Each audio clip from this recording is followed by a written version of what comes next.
ಇದು ಈಗ ತಾತ್ಪರ್ಯ.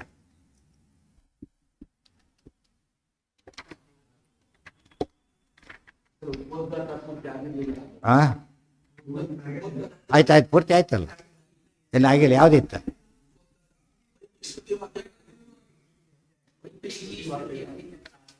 ಬಂದ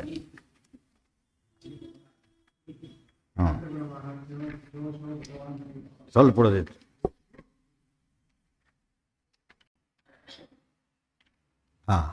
ನಹಿ ಕಚ್ಚಿತ್ ಕ್ಷಣಮಪಿ ಜ್ಞಾನಯೋಗೇನ ಸಾಂಖ್ಯಾನಾಂ ಪರೋ ಮಾತ್ರಯ ತನ್ವಾವೃಧಾನ ನತೇ ಮಹಿತ್ವಂ ಅನ್ವಶ್ನುವಂತೆ. ಋಗ್ವೇದದ ಮಾತದು.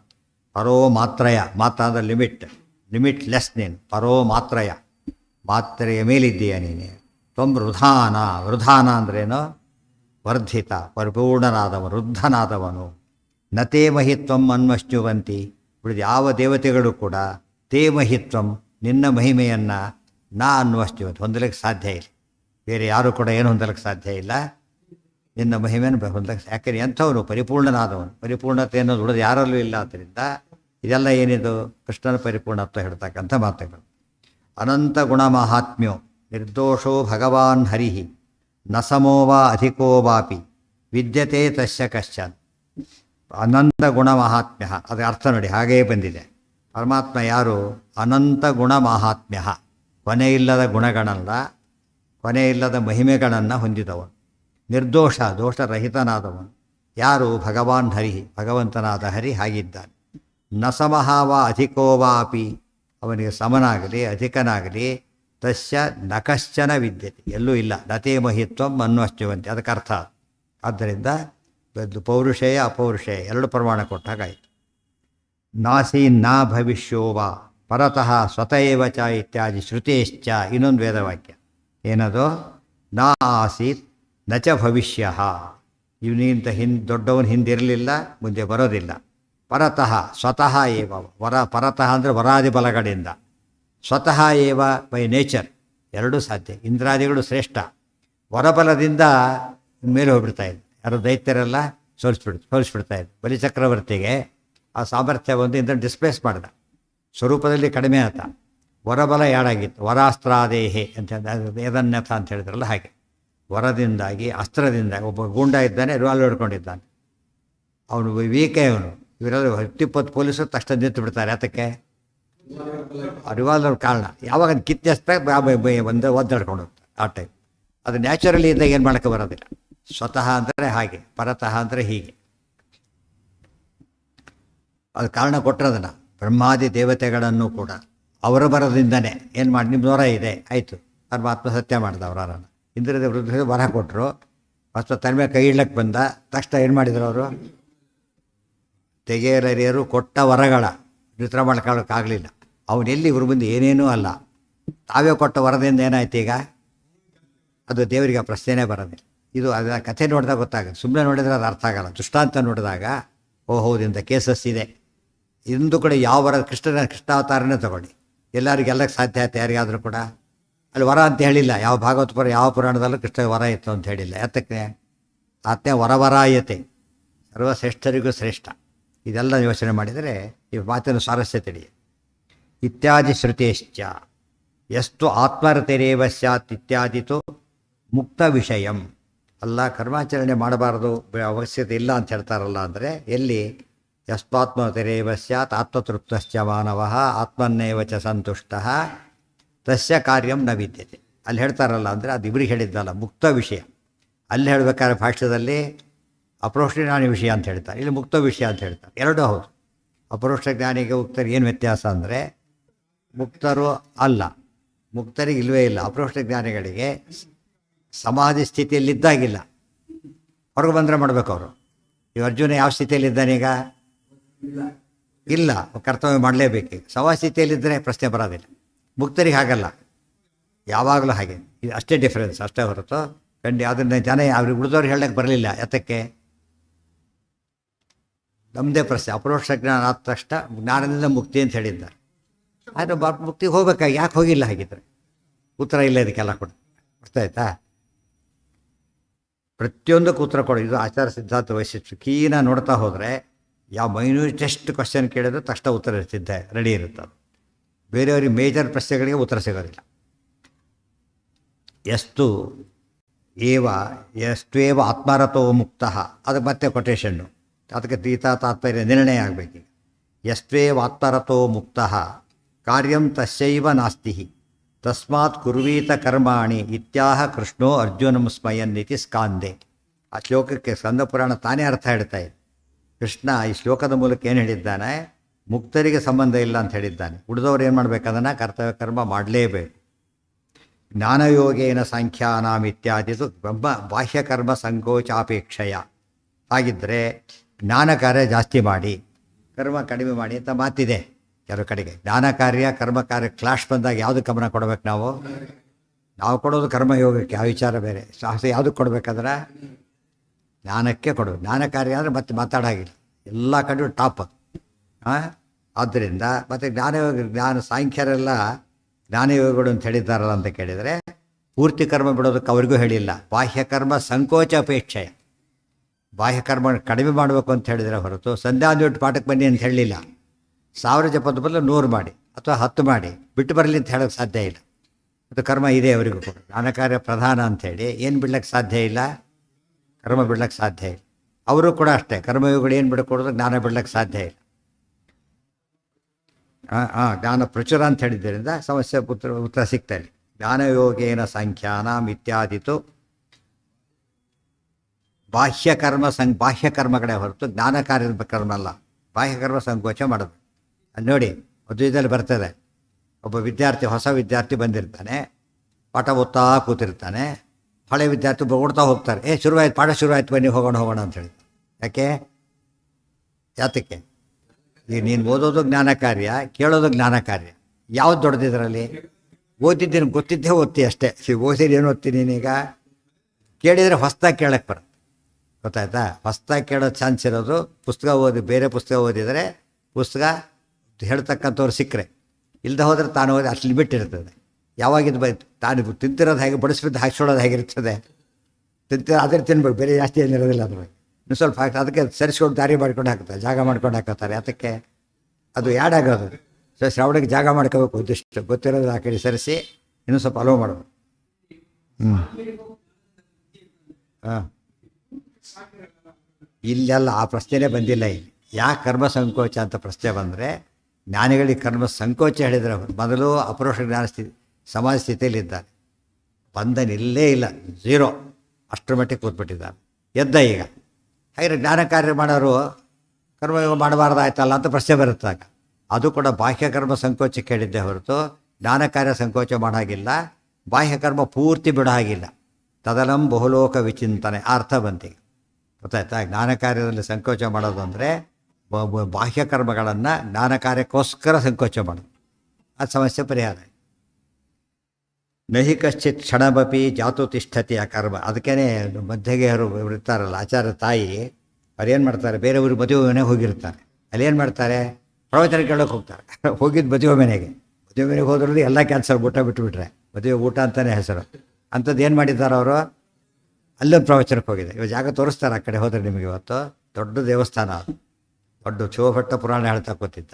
ಅವ್ನು ಯಾರೋ ಪುರಾಣ ಆಗಿದ್ದಿದ್ದೇ ಅಂಥ ಪುರಾಣಗಳು ಬೇರೆ ಇರಲೇ ಇಲ್ಲ. ಆದ್ದರಿಂದ ಕರ್ಕೊಂಡು ಹೊರಟರು, ಕೇಳಿದರು. ಅದು ಅರ್ಥ ಏನೀಗ, ಹೆಂಗಸರು ಜ್ಞಾನ ಕಾರ್ಯ ಮಾಡಬೇಕು, ಅದಕ್ಕೆ ಪ್ರಾಶಸ್ತ್ಯ ಕೊಡಬೇಕು. ಮದುವೆ ಮನೆ ಗಲಾಟೆಯಲ್ಲಿ ಅನಧ್ಯಯನ ಮಾಡ್ಲಿಕ್ಕೆ ಹೋಗ್ತಾರೆ, ಮಾಡಬಾರದು. ಆಕೆ ಮಾಡಲಿಲ್ಲ. ಯಾಕೆ ಆಚಾರ್ಯಂಥ ಮಗ ಇದ್ದಿದ್ದಕ್ಕೆ ಏನಾಯ್ತು ಅವರಿಗೆ, ಆ ರೀತಿ ಎಫೆಕ್ಟ್ ಕ್ರಿಯೇಟ್ ಆಗ್ತಾಯಿತ್ತು. ನಹಿ ಕಶ್ಚಿತ್ ಕ್ಷಣಮಪಿ ಜಾತು ತಿಷ್ಠತಿ ಅಕರ್ಮಕೃತ ಶರೀರ ಯಾತ್ರಾಪಿಚತೆ ನ ಪ್ರಸಿದ್ಧೇದ ಅಕರ್ಮಣಃ. ಇನ್ನು ಸುಮ್ಮನೆ ಕೂಡ ಪ್ರಶ್ನೆ ಬರೋದೇ ಇಲ್ಲ. ಯಾತಕ್ಕೆ? ಇಂಪಾಸಿಬಲ್.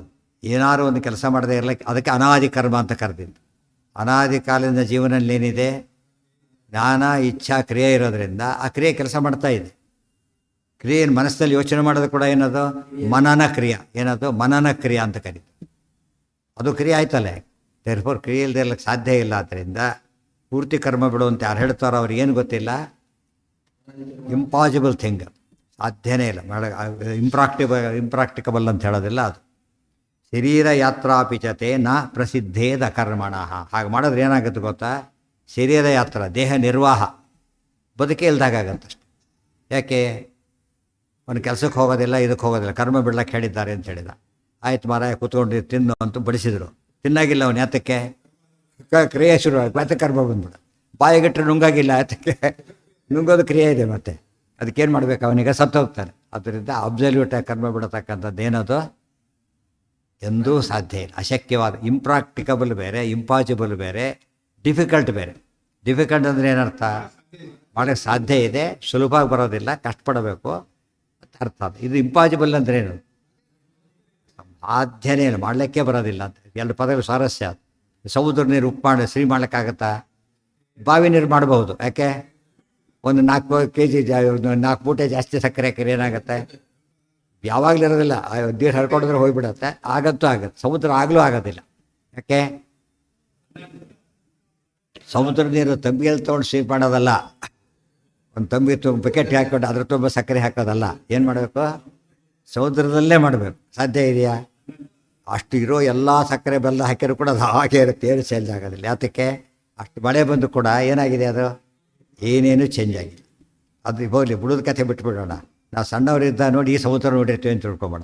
ಸ್ವಲ್ಪ ಬದಲಾಗಿರ್ಬೇಕಲ್ಲ, ಏನೇನೂ ಆಗಿಲ್ಲ. ಈಗಲೇ ಪ್ರವಾಹ ಬೇಕಷ್ಟು ಬಂದಾಗಿಬಿಟ್ಟಿದೆ. ಇನ್ನು ಹಿಂದಿದ್ದು ಹಾಗೆ ಅಂತ ಅರ್ಥ ಆಗುತ್ತೆ. ಹಾಂ, ಕಾರ್ಯ ಅಂದ್ರೇನು? ಗಡಿಗೆಯನ್ನು ಮಾಡ್ತಾನೆ, ಇಲ್ಲದ ವಸ್ತು ಅದು ಕಾರ್ಯ, ಗೊತ್ತಾಯ್ತಾ? ಅದು ಕರ್ಮದ ಒಂದು ಭಾಗ, ಗೊತ್ತಾಯ್ತಾ? ಆದರೆ ಕೈಗಾಡಿ ಇದು ಕೂಡ ಒಂದು ಕರ್ಮನೇ. ಉದಾಹರಣೆಗೆ ಸ್ಟಾಪ್ ಅಂತಾರೆ, ಕರ್ಮ ಆಗದೆ ಹೋಗಿದ್ರೆ ನಿಲ್ತಿದ್ದಿಲ್ಲ ಯಾರು, ಪೊಲೀಸ್ ಹಿಡಿದ ಸ್ಟಾಪ್ ಹೀಗಂದ ಹೋಗ್ರಿ ಅಂತ. ಅಲ್ಲ, ಕಾರ್ಯ. ಕಾರ್ಯ ಅಂದರೆ ಏನು? ಎರಡಾಗಬೇಕು ಕಾರ್ಯ. ಒಂದು ಇಲ್ಲದ ವಸ್ತು ಸೃಷ್ಟಿಯಾಗೋದು ಒಂದು ಕಾರ್ಯ, ಗೊತ್ತಿಲ್ಲದ ತಿಳ್ಕೊಳ್ಳೋದು ಒಂದು ಕಾರ್ಯ, ಗೊತ್ತಾಯ್ತಾ? ಇದು ಚೇಷ್ಟ ಆಯಿತು. ಚೇಷ್ಟ ಅಂದರೆ ಏನು? ಸಿಂಪಲ್ ಆ್ಯಕ್ಟಿವಿಟಿ ಅಷ್ಟೆ, ಗೊತ್ತಾಯ್ತಾ? ಯಾವುದೋ ಒಂದು ರೀತಿಯಲ್ಲಿ ಕಾರ್ಯ ಅಂತ ಕರ್ಕೊಳ್ಳಿ, ತಪ್ಪಲ್ಲ. ಆದರೆ ಬಿ ಅರ್ಥಲ್ಲಿ ಕಾರ್ಯ. ಕಾರ್ಯದ ಟೆಕ್ನಿಕಲಿ ಏನು ಕಾರ್ಯ ಅಂತ ಕರಿತೇವೆ, ಅದಕ್ಕಿಲ್ಲ. ಇಲ್ದರೂ ಏನಾಗ್ತಿತ್ತು ಗೊತ್ತಾ? ಯಾರೋ ಮಾತಾಡೋಕ್ಕೆ ಬರ್ತಾರೆ ಮನೆ ವಿಷಯ, ಅದ್ರ ಬಗ್ಗೆ ಮಾತಾಡಿದ್ದ ಕ್ರಿಯೆ ಆಯ್ತು, ಅದಕ್ಕೆ ದುಡ್ಡು ಕೊಟ್ಟರೆ ಪಜಿತ ಆಗುತ್ತೆ. ಆಮೇಲೆ ಕಾರ್ಯಕ್ಕೆ ದುಡ್ಡು ಪೇ ಮಾಡಬೇಕಲ್ಲ, ಯಾರು ಪುಣ್ಯ ಕೇಳಲ್ಲ. ಅದು ಅರ್ಥ ಆಯ್ತಾ? ಸಾಧ್ಯ ಇಲ್ಲ. ಹೌದು, ಯಾವುದನ್ನು ಅಲ್ಲ. ಇದು ಯಜ್ಞ ಇದೆ, ಪ್ರತಿಯೊಂದು ಕಾರ್ಯನೂ ಯಜ್ಞ ಒಂದು. ಅಶ್ವಮೇಧ ಯಜ್ಞ, ಯಜ್ಞ ಒಂದು. ನೋಡಿ, ಯಜ್ಞದಲ್ಲಿ 2 ಭಾಗ ಬಂತು. ಏನು ಭಗವತ್ಪರ್ಪಣ ಬುದ್ಧಿಯಿಂದ ಮಾಡ್ತೀರಿ ಅದೆಲ್ಲವೂ ಕೂಡ ಏನೋ ಯಜ್ಞನೇ ಮುಂದೆ ಬರುತ್ತೆ. ಹಾಗೆ ನಾವೆಲ್ಲ ಯಜ್ಞ ಮಾಡ್ತೀವಿ ಅಂತ ಹೇಳ್ತೇವೆ, ಅಶ್ವಮೇಧ ಮಾಡ್ತೀವಿ ಅಂದರೆ ಬೇರೆ, ಟೆಕ್ನಿಕಲಿ ಬೇರೆ ಆಯ್ತು. ಅದನ್ನೇ ಬರುತ್ತೆ ಕರ್ಮ ಯಜ್ಞ. ಜಗಚ್ಚಕ್ರ ಹೇಳಬೇಕಾದ್ರೆ ಹೇಳ್ತಾರೆ, ಯಜ್ಞ ಕೂಡ ಒಂದು ಕರ್ಮನೇ ಆದರೂ ಕೂಡ ಏನದು ಸ್ಪೆಸಿಫಿಕ್ಕಾಗಿ ಇಂಥ ಕರ್ಮ ಅಂತಾಗ. ಇವತ್ತು ಸ್ವಾಮಿಗಳು ಬಂದರು, ಬ್ರಾಹ್ಮಣರು ಬಂದಿದ್ದರು. ಸ್ವಾಮಿಗಳು ಬ್ರಾಹ್ಮಣರಲ್ಲಾಗಿದ್ದರು, ಸ್ವಾಮಿಗಳು ಬಂದಿದ್ದರು, ಬ್ರಾಹ್ಮಣರು ಬಂದಿದ್ದರು. ಗೋವಿಂದ ಆಗಿದ್ದ ಸ್ವಾಮಿಗಳು ಏನಾಗ್ತಾರೆ ಅಲ್ಲಿಗೆ? ಅರ್ಥ ಆಯ್ತಾ? ಅದಕ್ಕೇನಂತ ಕುರುಪಾಂಡವ ನ್ಯಾಯ, ಬ್ರಾಹ್ಮಣ ಪರಿವರಾಜಕ ನ್ಯಾಯ ಅಂತ ಕರೀತಾರೆ. ಅದೇ ಬ್ರಾಹ್ಮಣರಾದರೂ ಯಾತಕ್ಕೆ ಹೇಳಿದರು ಅಂದರೆ ಇವರಿಗಿಂತ ಶ್ರೇಷ್ಠ ಅಂತ ತೋರಿಸ್ಲಿಕ್ಕೆ, ಇವ್ರು ಕನಿಷ್ಠ ಅಂತ ಅರ್ಥ ಮಾಡ್ಕೊಳಕ್ಕಲ್ಲ. ಬ್ರಾಹ್ಮಣರು ಅವರು ಸ್ವಾಮಿಗಳಲ್ಲ, ಸ್ವಾಮಿಗಳು ಬ್ರಾಹ್ಮಣರು ಪ್ಲಸ್ ಸ್ವಾಮಿಗಳು. ಅವರು ಬ್ರಾಹ್ಮಣರು ಅಷ್ಟೇ. ಅದಕ್ಕೋಸ್ಕರ ಕುರುಪಾಂಡವ ನ್ಯಾಯ ಅಂತ ಅದರಲ್ಲೇ ವ್ಯತ್ಯಾಸ ತೋರಿಸೋಕ್ಕೋಸ್ಕರ ಹೇಳೋ ಪದಗಳು. ಪರೋ ಮಾತ್ರಯ ಶರೀರ ಯಾತ್ರಾಪಿಚತೆ ನ ಪ್ರಸಿದ್ಧಿ ಬರೋದಲ್ಲ, ಸಿದ್ಧೇತ್ ಪ್ರಕರ್ಷೇಣ ಸಿದ್ಧೇತ್ ಆಗೋದ್ಕೋಬೇಕು. ಏತಾನ್ಯಪಿತು ಕರ್ಮಾಣಿ ಸಂಗಂ ತ್ಯಕ್ತ್ವಾ ಫಲಾನಿ ಚ ಕರ್ತವ್ಯಾನೀತಿ ಮೇ ಪಾರ್ಥ ನಿಶ್ಚಿತಂ ಮತಮುತ್ತಮಂ. ಆದ್ದರಿಂದ ಏತಾನ್ಯಪಿತು ಕರ್ಮಾಣಿ ಸಂಗಂ ತ್ಯಕ್ತ್ವಾ ಫಲಾನಿ ಚ ಕರ್ತವ್ಯಾನೀತಿ ಮೇ ಪಾರ್ಥ ನಿಶ್ಚಿತಂ ಮತಮುತ್ತಮಂ. ಎಲ್ಲ ಕರ್ಮಗಳನ್ನು ಹೇಗೆ ಮಾಡಬೇಕು? ಫಲ ಬಿಡಬೇಕು, ಸಂಘ ಬಿಡಬೇಕು. ಸಂಘ ಬಿಡೋದು ಅಂದರೆ ಅಭಿಮಾನ, ಫಲ ಬಿಡೋದು ಅಂದರೆ ಫಲಶ್ರುತಿ, ಅದು ಬಿಟ್ಬಿಡಬೇಕು. ಕರ್ತವ್ಯಾನೀತಿ ಮೇ ಪಾರ್ಥ ನಿಶ್ಚಿತಂ ಮತಮುತ್ತಮಂ. ಅರ್ಜುನ ಏನಂತ ಕೇಳಿದ್ದ? ನಿಶ್ಚಿತ್ಯವದ, ನಿಶ್ಚಯ ಮಾಡಿ ಹೇಳುತ್ತೆ. ಅದಕ್ಕೆ ನಿಶ್ಚಯಂ ಮೈ ಮತಂ ಅಂತೇಳಿ, ನಿಶ್ಚಿತಂ ಮತಮುತ್ತಮಂ. ಇದಿಷ್ಟು ಒಂದು ವಾಕ್ಯ. ಇನ್ನು ಶ್ರುತಿ ಇದು ಜ್ಞಾನೀಚ, ಇದು ಕೃಷ್ಣಾಮೃತ ಮಾಡೋದ್ರಲ್ಲಿ ಕೋಟ್ ಮಾಡ್ತಾರೆ, ಬ್ರಹ್ಮಸೂತ್ರ ಭಾಷೆಯಲ್ಲಿ ಕೋಟ್ ಮಾಡಿದ್ದಾರೆ ಇದನ್ನು. ಜ್ಞಾನೀಚ ಕರ್ಮಾಣಿ ಸದೋದಿತಾನಿ ಕುರ್ಯಾದ ಕಾಮಃ ಸತತಂ ಭವೇತ. ಜ್ಞಾನಿಯೂ ಕರ್ಮ ಮಾಡಬೇಕು ಅನ್ನೋದಕ್ಕೆ ಆಧಾರ ಮತ್ತೊಂದು. ಜ್ಞಾನಿಯಾದವನು ಕೂಡ ಏನು ಮಾಡಬೇಕು? ಸದಾ ಸದಾ ಯಾವಾಗಲೂ ಮಾಡಬೇಕು, ಎಚ್ಚೆತ್ತಿದ್ದಾಗ. ಎಂಥ ಕರ್ಮಗಳು? ಉದಿತಾನಿ. ಉದಿತಾನಿ ಅಂದರೆ ಏನು? ಶಾಸ್ತ್ರೋಕ್ತಾನಿ, ಶಾಸ್ತ್ರದಲ್ಲಿ ಹೇಳಿದಂಥ ಕರ್ಮಗಳನ್ನು ಕುರ್ಯಾತ್ ಮಾಡಲೇಬೇಕು. ಮತ್ತು ಜ್ಞಾನಿನೂ ಮಾಡಬೇಕು ಅಂತೀರಿ, ಅಜ್ಞಾನಿ ಮಾಡಬೇಕು ಅಂತೀರಿ. ಡಿಫ್ರೆನ್ಸ್ ಏನು ಜ್ಞಾನಿಗೂ ಅಜ್ಞಾನಿಗೂ ಅಂದರೆ? ಅಕಾಮಃ ಸತತಂ ಭವೇತ್. ಅಜ್ಞಾನಿ ಏನು ಮಾಡ್ತಾನೆ, ಫಲದಾಸೆ ಟೆಂಪ್ಟ್ ಆಗ್ತಾನೆ. ಜ್ಞಾನಿ ಅದಕ್ಕಾಗೋದಿಲ್ಲ. ಇಷ್ಟೇ ಡಿಫರೆನ್ಸ್. ನ ಸರ್ವಕರ್ಮಣಾಂ ತ್ಯಾಗ ಕಸ್ಯಚಿದ್ಭವತಿ ಕ್ವಚಿತ್. ಇನ್ನೊಂದು ವಾಕ್ಯ ಗೀತಾದಲ್ಲ, ಬೇರೆ ಕಡೆದಿದೆ. ತ್ಯಾಗಿನೋ ಯತಯೋಪಿ ಸ್ಯುಃ ಸಂಕೋಚಾತ್ ಬಾಹ್ಯಕರ್ಮಣ. ನ ಸರ್ವಕರ್ಮಣಾಂ ತ್ಯಾಗ ಕಸ್ಯಚಿದ್ಭವತಿ ಕ್ವಚಿತ್. ನ ಜಾತು ಕ್ಷಣಮಪಿ ಜಾತು ತಿಷ್ಠತ್ಯಕರ್ಮಕೃತ್. ಅದಕ್ಕೆ ಅರ್ಥ ಸರ್ವಕರ್ಮಗಳನ್ನು ಬಿಡಲಿಕ್ಕೆ ಯಾರಿಗೂ ಯಾವ ಕಾಲಕ್ಕೂ ಸಾಧ್ಯ ಇಲ್ಲ.